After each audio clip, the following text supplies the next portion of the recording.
به نواسط الفرق إلى طريق الحق وصل به ومنه عليه وسلم تسليما. அன்புள்ள சகோதரர்களே, அல்லாஹ்வின் நல்லடியார்களே, ஞான வழி தோழர்களே, தோழிகளே, நீண்ட நேரம் பேசுவதற்கு வாய்ப்பில்லை. இருந்தாலும் சுருக்கமாக பரக்கத்துக்காக ஒரு சில நிமிடங்கள் ஒரு சில விஷயங்களை கூறலாம் என விரும்புகிறேன். இன்று முப்பெரும் நாதாக்களை பற்றி நாங்கள் நினைவுபடுத்திக் கொண்டிருக்கிறோம். அவர்களில் மூத்தவர் முஹம்மது அப்துல் காதிர் சூஃபியில் ஹைதராபாத்தை சேர்ந்தவர்கள். இரண்டாவது அஹ்மத் மீரான் வள்ளியாலிம் அசேலானி, அட்டாளை சேனையைச் சேர்ந்த அஹ்மது மீரான் வள்ளியாலிம் அவர்கள். மூன்றாவதாக அப்துல் காதிர் சூஃபியில் காதிரியில் காஹிரி, காயல் பட்டணத்தைச் சேர்ந்த அப்துல் காதிர் சூஃபி ஹசரத் அவர்கள்.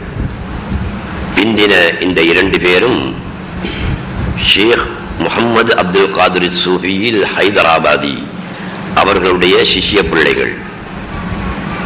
இவர்கள் இருவரும் ஹைதராபாத்திற்கு சென்று அவர்களிடத்திலே பையத்து பெற்றிருக்கிறார்கள். கடந்த வருடங்களில் இவர்களுடைய நினைவு தினங்களிலே அவர்களுடைய வரலாறுகளை நிறைய நாங்கள் சொல்லியிருக்கிறோம். ஆகையினால் இன்று அவர்களுடைய வரலாறை தொடாமல் அவர்கள் சொன்ன தத்துவங்களை பற்றி மட்டும் ஒரு சில கருத்துக்களை சொல்லலாம் என விரும்புகிறேன். இந்த மூன்று பேர்களும் தரீக்கத் வழியிலே சென்றவர்கள். வஹ்தத்துல் வஜூத் ஞானத்தை தெளிவாக எழுதியவர்களும் பேசியவர்களும். முஹம்மது அப்துல் காதிர் சூஃபியில் ஹைதராபாதி கத்ஸல்லாஹு சிர்ரஹுல் அஸீஸ் அவர்கள் அல் ஹகீகா என்ற ஒரு நூலை எழுதியிருக்கிறார்கள். அதிலே வஹ்தத்துல் வஜூதை மிக தெளிவாக சொல்லியிருக்கிறார்கள். அவர்கள் ஹைதராபாத்திலிருந்து மெட்ராஸுக்கு சென்னைக்கு வந்த நேரத்திலே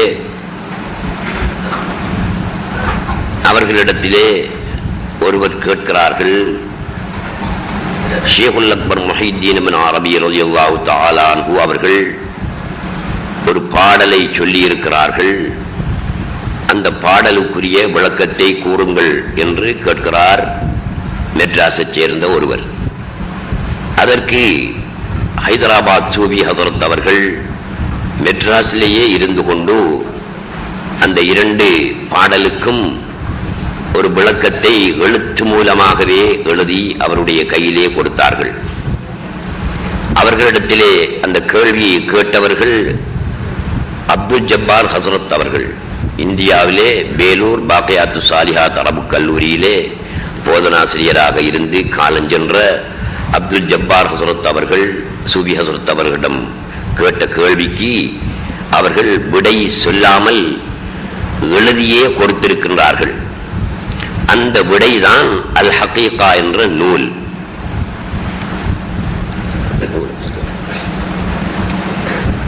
இதுதான் அந்த நூல், சிறிய நூல். என்னுடைய தகப்பனாரிடத்திலே கையெழுத்து பிரதியாக இருந்தது. அதனுடைய எழுத்துக்கள் மங்கிவிடும் என்று அஞ்சிய என்னுடைய தகப்பனார் அவர்கள் நான் காலி மதரசாவிலே ஓதிக்கொண்டிருக்கின்ற நேரத்தில் என்னையும் இப்போது ஜம்மியத்துல் உலமா தலைவராக இருக்கின்ற இஸ்மாயில் மௌலவி அவர்களையும் அழைத்து, இது அருமையான கிதாபு, வஹ்தத்துல் வஜூதை பற்றி மிக தெளிவாக சொல்லப்பட்ட நூல், இது அவசியம் ஒவ்வொருவரிடத்திலும் இருக்க வேண்டும், ஒவ்வொருவரும் இதை தெரிந்து கொள்ளவும் வேண்டும். ஆகையினால் நீங்கள் இருவரும் சேர்ந்து எழுத்துகள் மங்கிக் கொண்டிருக்கின்ற இந்த கிதாபை அழகிய எழுத்திலே நல்ல மை கொண்டு எழுதியடுங்கள் என்று சொன்னார்கள். அந்த நேரத்திலே என்னை விட இஸ்மாயில் மௌலவி அவர்கள்தான் அழகாக எழுத தெரிந்தவராக இருந்தார். ஆகையினால் பாப்பா அவர்கள் சொன்னார்கள், என்னை பார்த்து நீ வாசி, இஸ்மாயில் மௌலவி எழுத வேண்டும் என்று சொன்னார்கள். அதன்படி நான் வாசிக்க இஸ்மாயில் மௌலவி அவர்கள்தான் இதை எழுதினார்கள். அவருடைய கையெழுத்து இதோ இருக்கிறது. இந்த இருக்கிறது இஸ்மாயில் மௌலவியுடைய கையெழுத்து. அழகான எழுத்து, அழகாக எழுதியிருக்கிறார். இந்த கிதாபை ஹைதராபாத் சூஃபி ஹஸ்ரத் அவர்கள் எழுதியிருக்கிறார்கள். இதை சொல்கிறார்கள், يقول العبد الضعيف المفتقر إلى الله الهادي محمد عبد القادر الحيدرابادي أكرمه الله بأحسن الأيادي لما كنت مقيما في بلدة مدراس سنة 1344 من هجرة النبي سألني رجل صالح من أهلها أن نشرح له البيتين المعزوين إلى شيخ الشيوخ الشيخ محي الدين بن العربي فداه أبي وأمي وروحي وقلبي وروي عنه وأرضاه عني ربي رفعا لما فيهما من الاستباس ودفعا لوسواس الخناس الذي يوسوس في صدور الناس فأجبته مع قلة بضاعتي وكهانة الطبع من أول النشأة متوكلا على الله العزيز الودود فمنه بدأ كل أمر وإليه يعود. இப்படி சொல்லிட்டு போறார்கள். அதாவது என்ன சொல்கிறார்கள், நான் ஹிஜ்ரி 1344 ஆண்டு, ஹிஜ்ரி 1344 ஆண்டு. எத்தனை வருஷம் ஆச்சு? 1344. இப்ப 1000 ஹிஜ்ரி எத்தனை? 421. ஹிஜ்ரி 1421. இப்ப இதை எழுதுகிறார்கள் ஹிஜ்ரி 1344.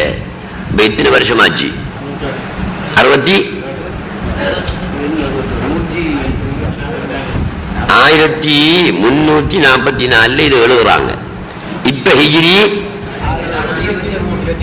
1423. 79 வருஷம். 79 வருஷத்துக்கு முன்னர் இதை சூஃபி ஹஸ்ரத் அவர்கள் மெட்ராஸிலே வைத்து எழுதுகிறார்கள். என்ன சொல்கிறார்கள், மெட்ராஸ் வாசி ஒருவர் என்னிடத்திலே ஷேகுல் அக்பர் முஹைத்தீன் இப்னு அரபி ரலியல்லாஹு தஆலா அன்ஹு அவர்கள் சொன்ன பாடலை சொல்லி விளக்கம் கேட்டார். அதற்கு நான் இதை விடையாக எழுதுகிறேன் என்று சொல்லி அந்த பாடலை சொல்கிறார்கள். என்ன பாடல்? இன்னமல் கௌனு ஹயாலுன் வஹுவ ஹக்குன் ஃபில் ஹகீகா குல்லு மன் யஃஹமு ஹாதா ஹாஸ அஸ்ரார் அத்-தரீகா. இதுதான் பாடல். இது ஷேகுல் அக்பர் முஹைத்தீன் இப்னு அரபி ரலியல்லாஹு தஆலா அன்ஹு அவர்களுக்குரிய பாடல், அவர்கள் எழுதின பாடல், பாடின பாடல். என்ன கருத்து? இன்னமல் கௌனு, சிருஷ்டி என்பது, கவுன் என்றால் மாத்த கவ்வன, கவுன் என்றால் மாத்த கவ்வன, உண்டானவை அனைத்தும் கவுன். அப்ப சிருஷ்டி, அதுக்கு பொதுவான அர்த்தம் சிருஷ்டி. இன்னமல் கௌனு, சிருஷ்டி என்பது ஹயாலுன், ஹயாலாக இருக்கும். வஹுவ, அந்த சிருஷ்டி என்பது ஹக்குன், ஹக்காக இருக்கும், அல்லாஹ்வாக இருக்கும். ஃபில் ஹகீகா, யதார்த்தத்திலே.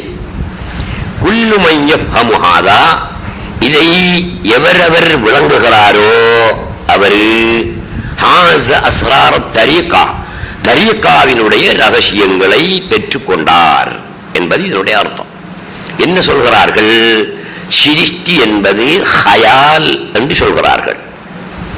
ஹியால், ஹியால் என்று சொல்றமே, அதுதான் ஹயால், அதுதான் சரி, ஹயால். சிருஷ்டி என்பது ஹயால். ஹயால் என்றா என்ன? அதுக்கு இவர்கள் விளக்கம் சொல்கிறார்கள்.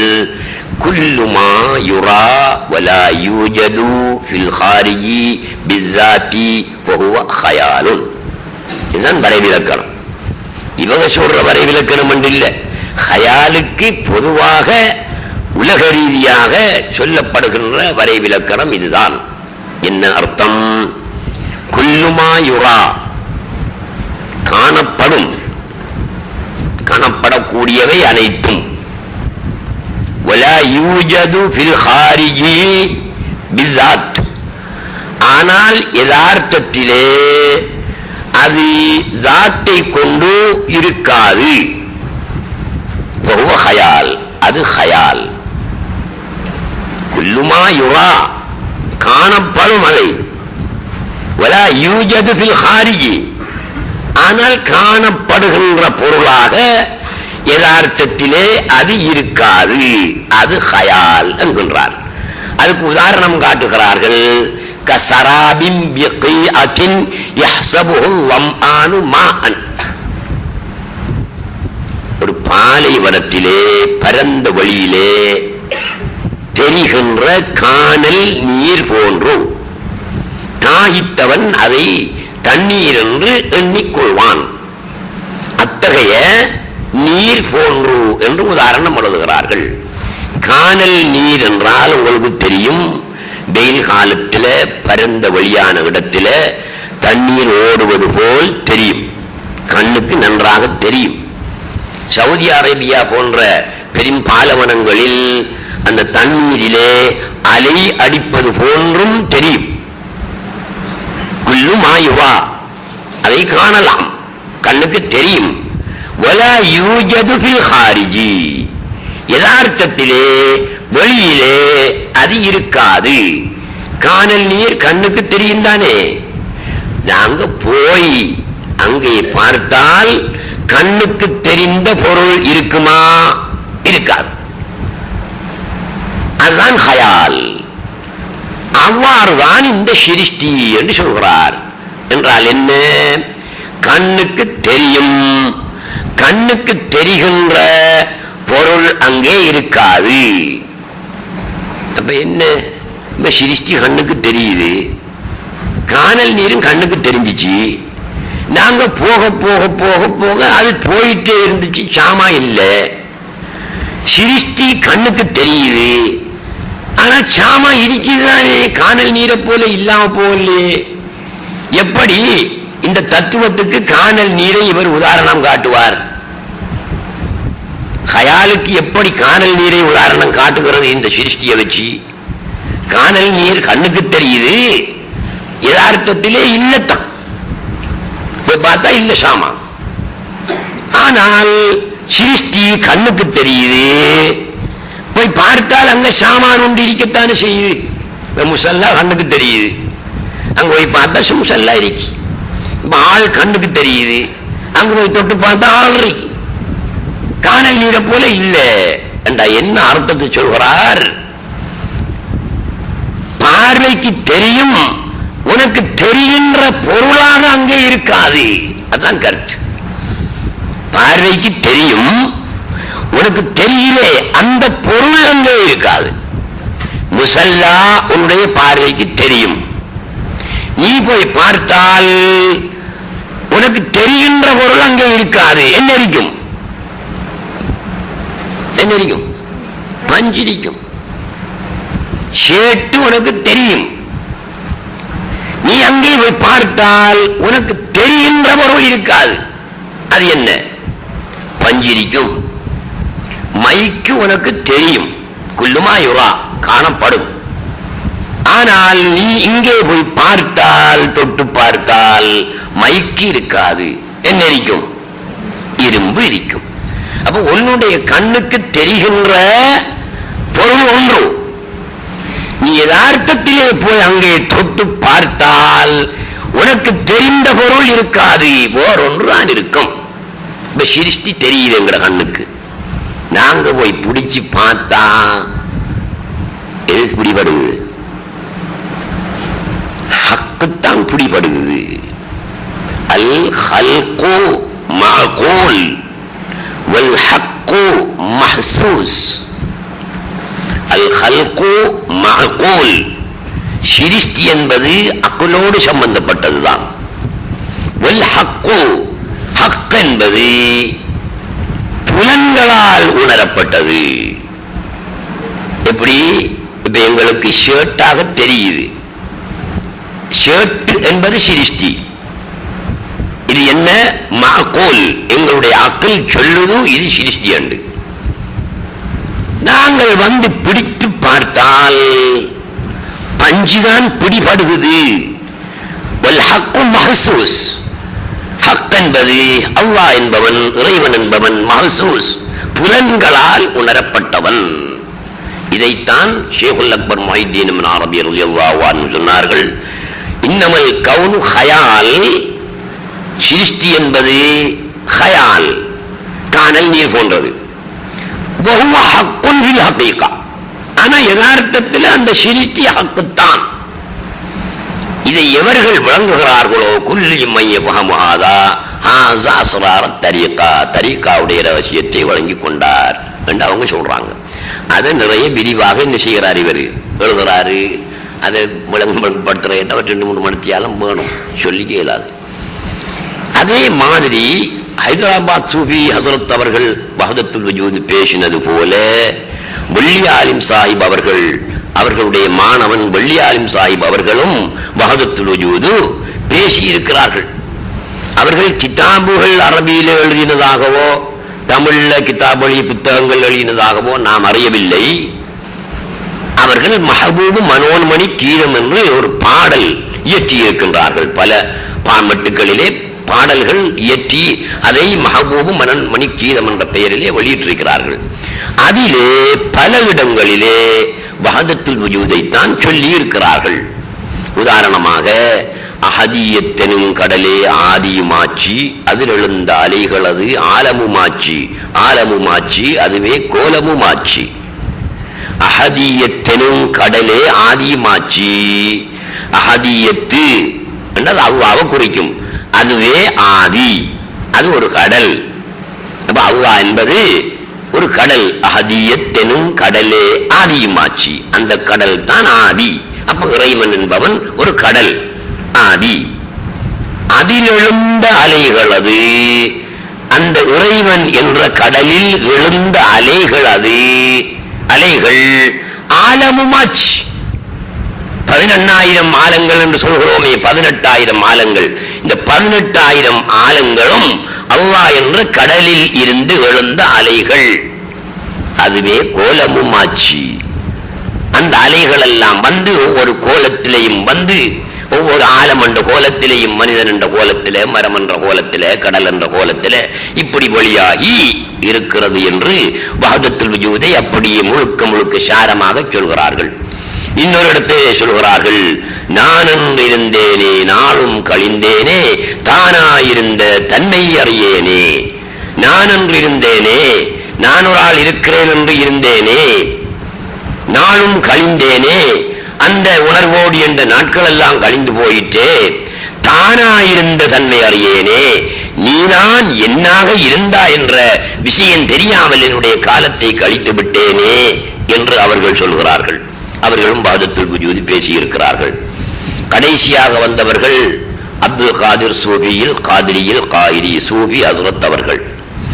அவர்களும் பல புத்தகங்களை எழுதியிருக்கிறார்கள், பல புத்தகங்களை மொழிபெயர்த்திருக்கிறார்கள். அவற்றிலெல்லாம் அவர்கள் வஹதத்துல் வஜூதைத்தான் தெளிவாக எழுதியிருக்கிறார்கள். அவர்கள் ஹயாத்தோடு இருந்த காலத்திலே காத்தாங்குடிக்கு வரும்போது அவர்களுடைய முரீது பிள்ளைகளுடைய வீட்டுக்கு போவார்கள், சாப்பாடு கொடுப்பார்கள், தெரிந்தவர்களையும் சாப்பாட்டுக்கு சொல்வார்கள். நானும் பல வீடுகளுக்கு சென்றிருக்கிறேன். அந்த நேரங்களில் எல்லாம் அவர்கள் வஹதத்துல் வஜூதைத்தான் பேசுவார்கள். எனக்கு ஞாபகம் இருக்கிறது, ரப்பானியா ஹாஜியாருடைய வீட்டிலே ஒரு இரவு சாப்பாடு, சூஃபி ஹஸ்ரத் வந்திருந்தார்கள். சாப்பாட்டிற்கு பிறகு அவருடைய முரீது பிள்ளைகள் நிறைய இருந்தார்கள், நானும் இருந்தேன். அவர்கள் திக்ரை பற்றி பேச ஆரம்பித்தார்கள். அப்பொழுது அவர்கள் சொன்னார்கள், நீங்கள் அல்லாஹ் அல்லாஹ் என்று திக்ரு செய்கிறீர்கள் அல்லவா, இது எழுவாயா பயனில்லையா என்று கேட்டார்கள். நமக்கு எழுவாயும் தெரியா பயனிலையும் தெரியா இருந்தவர்களுக்கு ஒன்றும் தெரியா. எழுவாயா பயனிலையா, முக்ததாவா ஹபரா என்று கேட்டார்கள். முக்ததாண்டா எழுவாய், ஹபரண்டா பயனிலை. ஒரு வசனம் பூர்த்தியாகுவதாயிருந்தால் எழுவாயும் பயனிலையும் வேண்டும். இவன் மனிதன், இவன் எழுவாய், மனிதன் பயனிலை. இவன் இப்ராஹிம், இவன் எழுவாய், இப்ராஹிம் பயனிலை. எழுவாயும் பயனிலையும் வரும் பொழுதுதான் வசனம் அமையும். இவன் எழுவாய் மட்டும் வந்துவிட்டது, பயனிலை வரல, வசனம் பூரணமாகிவிடுமா? ஆகாது. பயனிலை வந்தது, இப்ராஹிம் எழுவாய் வரல, முக்ததா வரல, வசனம் பூர்த்தி அடையுமா? அடையாது. எழுவாயும் பயனிலையும் முப்ததாவும் ஹபரும் வரும்பொழுதுதான் வசனம் பூர்த்தி அடையும். ஆகவே நீங்கள் ஒன்றைத்தான் சொல்கிறீர்கள், அல்லாஹ் அல்லாஹ் அல்லாஹ் என்றுதான் திக்ர் வைக்கிறீர்கள். இது எழுவாயா பயனிலையா என்று கேட்டார்கள். அத்தனை பேரும் பேசாமல் இருந்தார்கள். நானும் பேசாமல் இருந்தேன். அவர்களே சொன்னார்கள், இது பயனிலை, ஹபர், எழுவா இல்லை, முப்ததா இல்லை. முப்ததா எது தெரியுமா? அன, நான் அல்லாஹ், நான் அல்லாஹ், நான் அல்லாஹ் என்று அவங்க ஒரு 5-6 தரம் சொல்லும் போதே இருந்தவர்கள் எல்லாம் உள்ள ஆரம்பிச்சுட்டான். ஜெலுபாகி அல்லாஹ் அல்லாஹ். அது சூஃபி ஹஸ்ரத் வலி ஆலிம் சாஹிபுடைய தரியக்கத்தில் உள்ள ஒரு பவர். மற்ற தரியக்கத்தில் எல்லாத்திலையும் அப்படி ஒரு தன்மை இருக்கிற மாதிரி தெரியல. சில தரியக்கத்தில் இன்னைக்கு சில இடங்கள்ல, நான் பகதாதுக்கு போன நேரத்தில் குதுப் நாயகத்துடைய அந்த பள்ளிவாசலுக்குள்ள ரஃபாய் ராத்திப் ஒன்று நடந்துச்சு, ரிஃபாய் ராத்திப் ஒன்று நடந்துச்சு. அப்ப அதுல ஒரு அந்த குரூப் ஒன்று இருக்காங்க. அந்த குரூப் தான் ராத்திப் வச்சுக்கிட்டு இருந்துச்சு. தேவையானவர்களும் கலந்து கொண்டாங்க. நானும் போய் கொஞ்சம் தூரத்தில் நின்று பார்த்துக்கிட்டு இருந்தேன். ஒரு மனுஷன் ராத்திப் வச்சு ஆரம்பிச்சு ஒரு 2-3 நிமிஷம் போகல, எழும்பி 6 இருந்தான். இப்படி ரவுனா 6 சுத்தி. நாம ஒரு 5 நிமிஷம் இப்படி கிரையினுடனே கிருத்து உந்துருவோமா இல்லையா? இவ்வளவுதான் செய்வோம். வேற தாள் அந்த ராத்திப்பு நடந்துச்சு. இரவு இஷா தொழுகையிலிருந்து ஒரு 12 மணி வரையும் நடந்துச்சு. 4-5 மணித்தியாலம் நினைச்சேன். அந்த 4-5 மணித்தியாலம் இப்படியே கிரையினார் அவர். ஒரு நொடி கூட நிக்கல. நானும் பார்த்துக்கிட்டு அதிசயப்பட்டுக்கிட்டு இருந்தேன். சரி, ராத்திப்பு முடிய ஆட்டமும் நின்றுச்சு. நின்னோன்னு அப்படியே நடந்துகிட்டு குத்துப நாயகத்துடைய ஜியாரத்துக்கு போறாரு. அவரு போறவருன்னா படுப்பம் 10 நாளைக்கு. அப்படியே ஒவ்வொரு தரியக்கத்திலையும் ஒவ்வொரு அமைப்புகள் இருக்கிறது.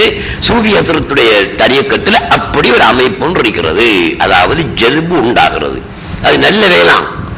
ஜெதுபு உண்டாகாட்டி ஜெதுபு எடுங்கள் என்று ஆதாரம் இருக்கு. இக்ரவுல் குர்ஆன ஃபபுக்கு வஇல்லம் தபுக்கு ஃபதபாக்கு ஒரு ஹதீஸ். இந்த ஹதீஸ் தான் தரீக்கத்துடையவங்க ஜெதுபாகிறதுக்கு ஆதாரமா இருக்காங்க. இக்ரவுல் குர்ஆன, குர்ஆனை ஓதுங்கள், ஃபபுக்கு ஓதும்போது அழுங்க. அர்த்தம் வழங்கினா தான் அழுக வரும். அர்த்தம் வழங்காட்டி எப்படி அழுக வரும்? சந்தோஷமான செய்தி வரக்குள்ளையும் விஷயம் தெரியாதவன் அழுதுருமா. அப்ப என்ன செய்யணும்? அர்த்தம் தெரிஞ்சா. அப்ப அர்த்தம் தெரிஞ்சாக்களுக்கு சொல்ற மாதிரி தான் இருக்குது. இக்ரவுல் குர்ஆன, குர்ஆனை ஓதுங்கள், ஃபபுக்கு அழுங்கள்.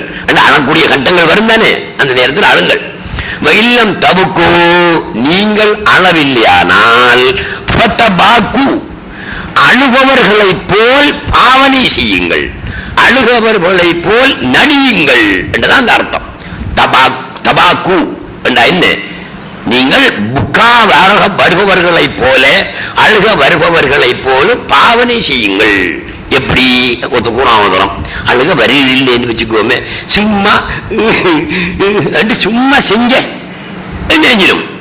அப்படி 2 நாள் 3 நாள் 4 நாள் செய்யக்குள்ள அழுக வந்துடும்.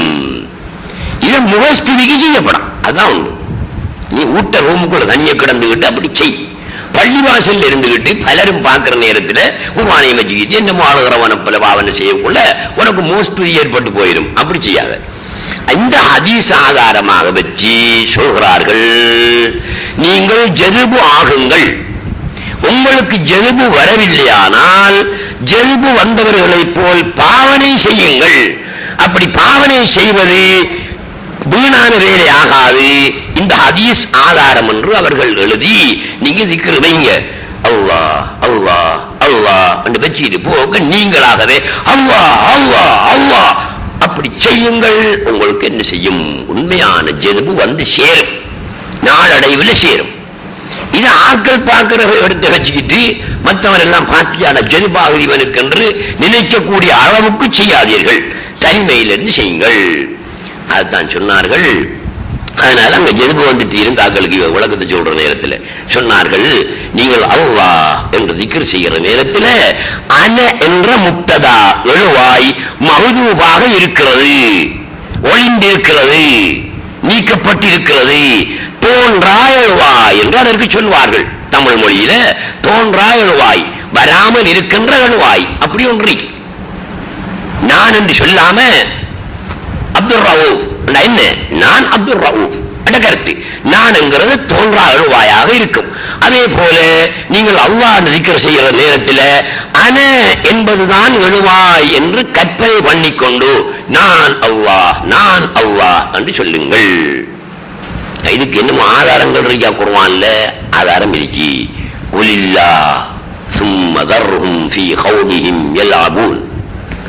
ரசூலுல்லாஹ்வுக்கு அல்லாஹ் சொல்கிறான், குலில்லா குல், நீங்கள் சொல்லுங்கள் அல்லாஹ் அல்லாஹ் என்று சொல்லுங்கள். ஆறு உங்களை அல்லாஹ் என்று சொல்லுங்க. அதுதான் கருத்து, அதான கருத்து. குல் அனல்லாஹ், அனங்கிற முப்ததா, மகூல் கவுல் ஒரு ஜும்லாவாக இருக்க வேணும். குல் என்கிறது நீ சொல். மகூல் கவுல் என்றா அந்த சொல்லால சொல்லப்பட்டது இருக்கிறே அது ஒரு ஜும்லாவாக இருக்கணும்ங்கிற அவசியம்.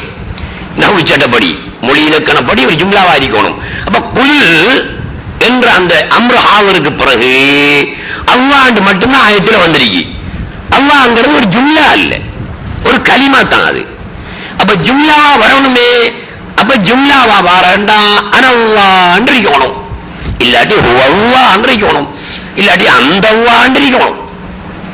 அப்ப குல் முஹம்மதே நீங்கள் சொல்லுங்கள் அல்லாஹ் அல்லாஹ் என்று சொல்லுங்கள். அதுக்கு சூரியாக்கள் என்ன அர்த்தம் வைப்பாங்க? அன என்பதுதான் அங்கே அந்த ஜும்லாவை ஜாயின் பண்ற தோன்றா எழுவாய் முப்ததா, அது நீக்கப்பட்டிருக்கிறது, வர தேவையில்லை, விஷயம் விளங்குது. சரி, இதை மறக்கிறவங்க என்ன சொல்லுவாங்க? குல் முஹம்மதே நீங்கள் சொல்லுங்கள், அன என்பதற்கு பதிலாக ஹுவ என்பதை வைத்து அவன் அல்லாஹ் என்று சொல்லுங்கள் என்று சொல்லுவாங்க. எது சரி? ரெண்டும் சரிதானா? இதுதான் சரி. ஹுவ அல்லாஹ்ங்கிறது அப்படி வைக்கிற பிழை. ஏன் பிழை? குலில்லா நீங்கள் அல்லாஹ் என்று சொல்லுங்கள், சும்ம அதுதான் ஆதாரம். இதுக்கு பிறகு வருகிறது தொடர் வசனம், அதுதான் ஆதாரம். அன என்று சொல்லுங்க என்கிறதுக்கு ஆதாரம். சும்ம பின்பு தர்ஹும் அந்த மக்களை நீங்கள் விட்டு விடுங்கள், ஃபீ கௌலிஹிம் யல்அபூன் அவங்களோட போக்கில் போகட்டும் என்று விட்டு விடுங்கள். அவன் நாசமத்து போனா போகட்டும் விட்டு விடுங்கள் என்று சொல்ற மாதிரி. சும்ம தர்ஹும் ஃபீ கௌலிஹிம் யல்அபூன் போனா போயிட்டு போலாம் மயிரண்டு போகும் என்று சொல்ற மாதிரி. அப்ப குல் ஹுவ அல்லாஹ் அவன் அல்லாஹ் என்று சொன்னால் சும்மா தர்ஹும் ஃபீ கௌலிஹிம் யல்அபூன் என்ற வசனம் பாரத்தில் அர்த்தம் இல்லை. எல்லாரும் ஒத்துக்குவான், எல்லாரும் ஒத்துக்குவான், பிரச்சனை இல்லை. அவன் அல்லாஹ் என்று நீங்கள் சொல்லுங்கள் என்றா எல்லாரும் ஒத்துக்குவான், அதை பிரச்சனை இல்லை. நீங்கள் அல்லாஹ் என்று சொல்லக்கூடாது. என்ன மயிரை இவர் அல்லாஹ் என்று சொல்றாரு போவான், போக அல்லாஹ் சொல்றான் போனா போயிட்டு போறான் மயிரண்டு போகுதோ உங்களுடைய வேலையை பாருங்க என்று சொல்ற மாதிரி அல்லாஹ் சுப்ஹானஹு வ தஆலா இந்த வசனத்தை அமைச்சு வச்சிருக்கான். ஆகையினால் அன்புள்ள சகோதரர்களே, ஒரு 12 மணி வரைக்கும் பேசலாம் என்றுதான் இந்த கிதாபை தூக்கிட்டு வந்து ஏறு வாராம அவங்களோட பரக்கத்து நாரிசா எல்லாம் முடிஞ்சு போச்சு, எல்லாம் ரெடியா இருக்கு. ஆகையினால இத்துடன் எனது ஒரே நிறைவு செய்து கொள்கிறேன். அஸ்ஸலாமு அலைக்கும் வரஹ்மத்துல்லாஹி வ பரகாத்துஹு. الحمد لله رب العالمين حمدا يوافي نعمه ويكافئ مزيدا واعف عنا يا كريم يا رحيم يا رحمن يا الله. اللهم صل وسلم على رسولك سيدنا ونبينا مولانا محمد وعلى آل سيدنا ونبينا مولانا محمد. اللهم أوصل ثواب ما قرأنا هدية منا إلى روح سيدنا ونبينا مولانا محمد صلى الله عليه وسلم خاصة، ثم إلى أرواح أهل بيت رسول الله صلى الله عليه وسلم، ثم إلى أرواح ساداتنا البدريين مسائر الصحابة رضي الله تعالى عنهم أجمعين، ثم إلى روح القطب الرباني محي الدين شيخ عبد القادر الجيلاني قدس الله سره العزيز، ثم إلى روح سيدي وسندي سلطان العارفين سيد أحمد كبير الرفاعي قدس الله سره العزيز، ثم إلى روح سيدي وسندي غريب نواز حضرت خواجہ معين الدين چشتی اجمیری سنجری قدس الله الله سره اللذيذ ثم إلى روح سيدي وسندي صاحب الجلال خواجة فخر الدين سرواري قدس الله سره اللذيذ ثم إلى روح سيدي وسندي شيخ الدواء حكيم شيخ داود ولي الله قدس الله سره اللذيذ ثم إلى روح سيدي وسندي كنجي شوا عبد القادر الناهوري مالك بوري قدس الله سره اللذيذ